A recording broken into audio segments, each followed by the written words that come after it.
Mummy का phone. Hello. हाँ mummy. अरे बेटा, राखी का बोलने के लिए फ़ोन किया था। राखी पर आ जाइयो टाइम से। मम्मी देखूंगी, पक्का नहीं बोल सकती। अब आपको तो पता ही है राखी वाले दिन घर में कितने काम होते हैं और नंद भी आती है। अब ऐसे में ना भागा दौड़ी लग जाती है। बेटा 3 साल से है ना, तू ऐसा ही कर रही है। हर बार राखियाँ भिजवा देती है, अब आती ही नहीं है। इस बार तो आ जा। मम्मी घर पास होता ना तो आप भी जाती।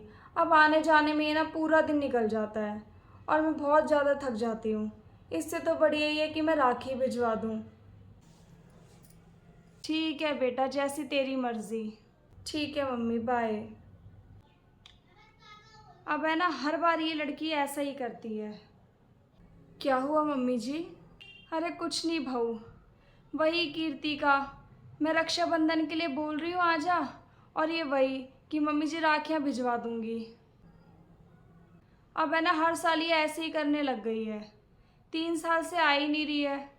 ना अपने भाई के बारे में सोचती है ना मेरे बारे में सोचती है। वो नहीं आती ना तो हर बार ऐसे सुनी सुनी सी राखी जाती है। पहले दीदी आ जाया करती थी तो कितना अच्छा लगता था। चलो कोई बात नहीं मम्मी जी, आप दिल छोटा मत करो। आप चाय पी लो, ठंडी हो जाएगी वरना।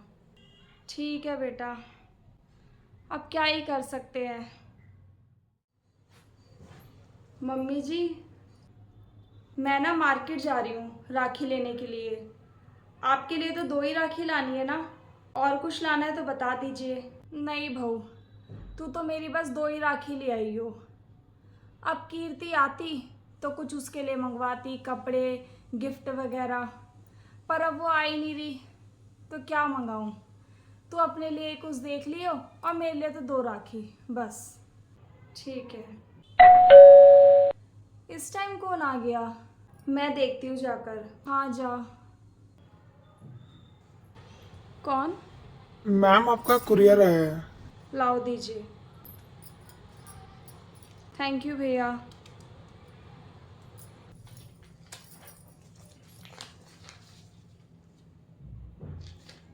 दीदी ने भी ना फिर से राखी भेज दी। अरे मैंने इन्हें कितनी बार मना किया है कि ऐसे राखी मत भेजा करो, पर इनका भी ना हर बार का हो गया। इनका कुछ ना कुछ तो ना करना ही पड़ेगा। पता ही नहीं कौन आया है, इतनी देर लगा रही है आने में। अरे कौन आया था बेटा? कोई नहीं मम्मी जी, वो बैंक से कोई लोग आए थे, कुछ ज़रूरी कागज़ लेकर आए थे इनके। अच्छा, मुझे लगा कीर्ति की राखियाँ आ गई हैं। नहीं, अभी नहीं आई दीदी की राखी। आएगी तो मैं आपको बता दूंगी। अच्छा ठीक है मम्मी जी, अब मैं बाज़ार जा रही हूँ वरना देर हो जाएगी। ठीक है? ठीक है। दीदी का फ़ोन।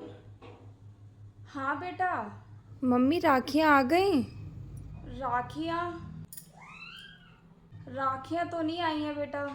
रुक तेरी भाभी से पूछ लेती हूँ।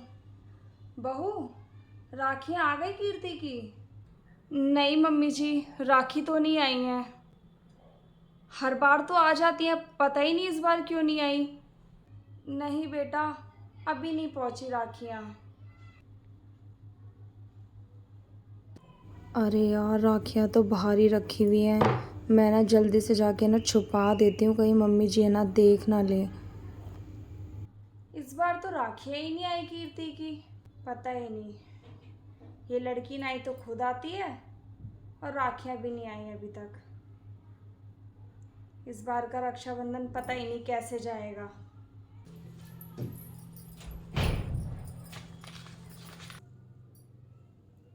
ये है ना दीदी की राखी है ना, यही छुपा देती हूँ।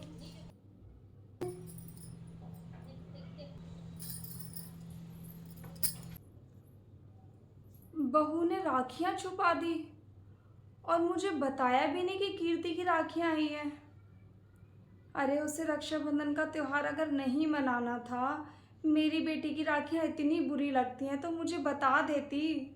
मेरी बेटी तो यहाँ आती भी नहीं है जो उसे इतनी बड़ी बोझ लग रही है। मैंने कभी भी ना अपनी बहू और अपनी बेटी में कभी अंतर नहीं समझा, बल्कि मैंने तो इसे अपनी बेटी से भी ज़्यादा प्यार दिया है। फिर भी इसने मेरे साथ ऐसे किया, ये उम्मीद नहीं थी इससे। मम्मी, अरे बेटा तू आ गई? हाँ मम्मी, अब क्या करूँ, इस बार राखी ही नहीं पहुँची, इसलिए आना पड़ा। अब अपने भाई की कलाई सुनी थोड़ा ना छोड़ सकती थी, आखिर एक ही तो भाई है मेरा। एक मेरी ये बेटी है जो कितना सोचती है, और एक बहू जिसने राखी छुपा दी। पर पता नहीं इस बार राखी क्यों नहीं पहुँची, हर बार तो पहुँच जाती थी। चल आखिरकार तू आ तो गई, तुझे देखकर ना मुझे बहुत खुशी हो रही है। ये लो दीदी पानी, आखिर इस बार आ ही गए आप। हाँ भाभी, इस बार ना सारी कायनात मिलके मुझे यहाँ खींच लाई। चलो मेरी तरकीब कुछ काम तो आई, आप आखिरकार आ ही गए। मतलब ये नंदरानी जी कि आपकी राखी तो बहुत पहले मिल गई थी मुझे, पर मैंने मम्मी जी को बताया ही नहीं, मैंने छुपा के रख दी राखी। और देखो आपको जैसे ही पता चला राखी पहुंची नहीं है तो आप खुद चल के बांधने आ गए। क्या तूने राखियाँ इसलिए छुपाई थी? हाँ भाभी, ये तो है कि अगर राखी यहाँ पहुँच जाती ना तो मैं बिल्कुल नहीं आती। अरे दीदी, इसीलिए यही तो किया, क्योंकि हर बार ना आप हमेशा राखी भिजवा दिया करते थे, कभी आते ही नहीं थे, और ऐसे सूना सूना त्योहार ना अच्छा नहीं लगता। अब आप आए हो, हंसी खुशी बैठ के बातें करेंगे, आमने सामने मिलके राखी बांधोगे तो कितना अच्छा लगता है। और ये सब तो छोड़ो, मम्मी जी का चेहरा ना बिल्कुल मुरझा जाता है जैसे उन्हें पता चलता है कि आप आ नहीं रहे। दीदी, अगर आपको मेरी ये हरकत बुरी लगी हो ना तो सॉरी, मेरी वजह से आपको थोड़ी परेशानी तो हुई है। अरे नहीं भाभी, अगर आप ये सब ना करते ना तो मैं आ भी नहीं पाती। और सॉरी ना आपको नहीं बल्कि मुझे बोलना चाहिए, क्योंकि हर बार ना मैं ऐसी भागा दौड़ी से बचने के कारण आती ही नहीं थी। अब मम्मी की खुशी और आपकी इतनी मेहनत देख के ना मैंने भी फैसला कर लिया है कि मैं ना अब यहाँ पे हर साल आया करूँगी। बहू, तू है ना मुझे भी माफ़ कर दियो। पर क्यों मम्मी जी, आप माफ़ी क्यों मांग रहे हो? मैंने ना तेरे को उस दिन राखियाँ छुपाते हुए देख लिया था, और तेरे बारे में ना गलत गलत सोचने लग गई थी। मैंने तुझे मनी मन है ना बहुत बुरा भला कहा। अरे कोई बात नहीं मम्मी जी, ऐसे कोई भी देखेगा ना तो उसे बुरा ही लगेगा। और मैंने आपको सिर्फ इसलिए नहीं बताया क्योंकि मैं आपको सरप्राइज़ देना चाहती थी, ताकि आपके चेहरे पे मैं एकदम से हंसी देख सकूं।